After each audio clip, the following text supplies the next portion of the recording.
In the event of a flat tire, first, make sure you're parked on a firm, level surface safely away from traffic. Avoid ice or slippery areas. Turn the ignition off, turn the hazard lights on, and set the parking brake. If possible, block the front and rear of the tire diagonally opposite the jacking position. For example, if you need to change the right front tire, block the left rear tire.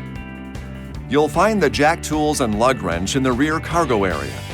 To remove the tools, first lift the load floor, then pinch the left side of the hardware storage cover and pull up to remove it.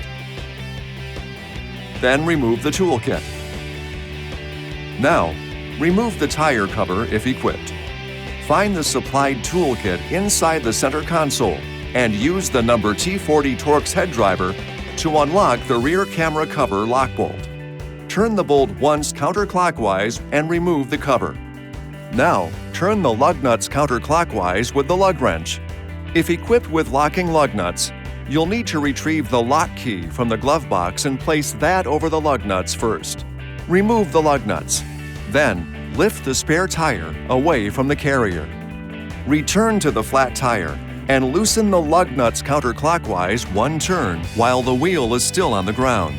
Do not remove them yet.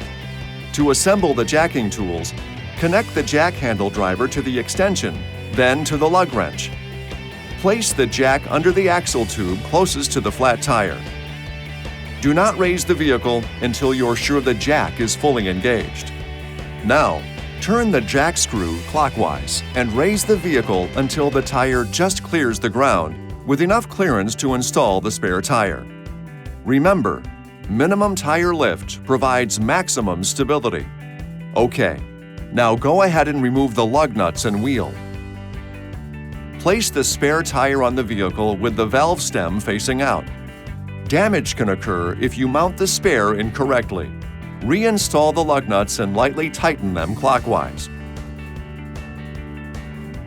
Now, turn the jack screw counterclockwise to lower the vehicle. Once on the ground, remove the jack and finish tightening the lug nuts. Alternate lug nuts until each has been tightened twice. Maximum effort should be used for final tightening of the lug nuts. It's always a good idea to have the tightness checked with a torque wrench by an authorized dealer or at a service station. Now, just secure the tire, jack, and tools in their proper locations, and you're ready to go. This video is not intended to take the place of your owner's manual. For complete details and other important safety information, please see your owner's information.